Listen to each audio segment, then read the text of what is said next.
बिस्मिल्लाहिर्रहमानिर्रहीम। प्यारे दोस्तों, ख्वाजा गरीब नवाज चिश्ती रहमतुल्लाह ताला अलैह की मज़ार मुबारक को बादशाह औरंगजेब आलमगीर ने तोड़ने का इरादा किया। बादशाह औरंगजेब को वलियों के मुताबिक यह गलतफहमी थी कि मरने के बाद मज़ारों में उन्हें जिंदा किया जाता है। अपनी इस रहम को दूर करने के लिए बादशाह औरंगजेब एक रोज गरीब नवाज की जियारत करने के लिए अजमेर शरीफ तशरीफ ले गए और जब अजमेर पहुंचे और अजमेर पहुंचकर औरंगजेब ने अपने काजी से कहा कि चलो मान लेता हूं कि गरीब नवाज अल्लाह के वली हैं, मगर मैं तभी मानूंगा जब मैं उनको सलाम पेश करूंगा तो मुझे सलाम का जवाब मिलना चाहिए।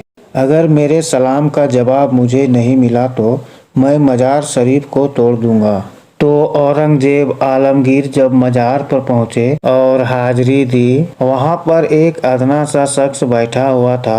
उस शख्स इंतजार कर रहा था। तो बादशाह औरंगजेब ने उस शख्स से पूछा, ऐ शख्स, क्या मामला है और तुम यहाँ क्यों बैठे हो और तुम परेशान क्यों लग रहे हो? तो शख्स ने बादशाह औरंगजेब से फरमाया, हजरत, मैं आँख से नागीना हूँ, यानी अंधा हूँ, और काफ़ी अरसे से ख्वाजा गरीब नवाज रहमतुल्लाह ताला अलैह से दुआ कर रहा हूँ कि मेरी आँखों की रोशनी वापस आ जाए, लेकिन कोई फ़ायदा ही नहीं होता। मैं काफ़ी अरसे से यहाँ हाजिरी दे रहा हूँ और रो रो कर दुआ करता हूँ कि अल्लाह ताला अपने इस वली के सदके मेरी आँखों की रोशनी मुझे अता कर दे, मगर आज तक मुझे कोई फ़ायदा नहीं हुआ, यानी मेरी आज तक कोई हाजिरी और दुआ कबूल नहीं हुई। तो बादशाह औरंगजेब ने उस अंधे शख्स से कहा कि मैं मजार पर सलाम पेश करने जा रहा हूँ और जब मैं वापस आऊँ और तब तक तेरी आँखों की रोशनी तुझे ना मिले तो तलवार से तेरी गर्दन उड़ा दूंगा। इतना सुनना था कि वह शख्स सोचने लगा कि अब तक तो मेरी आंखों की रोशनी नहीं थी, लेकिन अब मेरे गर्दन की बारी आ गई। यानी वह अंधा शख्स कहने लगा, अब तक तो मेरी आंखों की रोशनी से ही मैं परेशान था कि मेरी आंखों की रोशनी नहीं है, मैं अंधा हूँ, लेकिन बादशाह ने अब मेरी गर्दन उड़ाने की बात कही है, यानी अब मेरा बचना तो बहुत मुश्किल नजर आ रहा है। फिर उस शख्स ने जोर जोर से रोकर और तड़प तड़प कर ख्वाजा गरीब नवाज से फरियाद करने लगा। और जब बादशाह औरंगजेब ने ख्वाजा गरीब नवाज को सलाम पेश किया, यानी जब बादशाह औरंगजेब मजार के पास गया और मजार के पास जाकर उसने सलाम अर्ज किया तो मजार में से कोई जवाब नहीं मिला।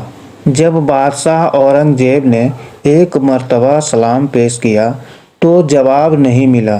फिर बादशाह औरंगजेब ने दूसरी मर्तबा सलाम पेश किया, फिर भी सलाम का जवाब नहीं मिला। तीसरी मर्तबा बादशाह औरंगजेब ने सलाम पेश किया तो अंदर से आवाज़ आई कि वालेकुम अस्सलाम व रहमतुल्लाहि व बरकातहू। फिर मजार शरीफ से आवाज़ आती है, बादशाह औरंगजेब, दोबारा ऐसी जिद ना करना, क्योंकि तुम्हारी जिद की वजह से मैं उस अंधे आदमी की आँखों की रोशनी लेने अरसे इलाही पर गया था।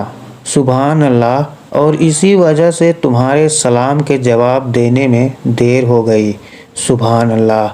ख्वाजा गरीब नवाज की करामत तो देखिए कि बादशाह औरंगजेब रहमतुल्लाह ताला अलैह खुद एक अल्लाह के वली बन गए। अल्लाह अकबर। प्यारे दोस्तों, ये शान होती है अल्लाह के वलियों की। यानी ये वाक़या होना था कि बादशाह औरंगजेब रहमतुल्लाह ताला अलैह एक बहुत ही बड़े अल्लाह के वली बन गए, जिन्होंने एक किताब लिखी है फतवाए आलमगीरी, जो कि इस्लाम मुताबिक को फतवे देती है और इस्लाम के कानून को मानती है, जो इस्लाम के कानून को देखकर बनाया गया है। बड़े बड़े मसाइल इस किताब से हल होते हैं।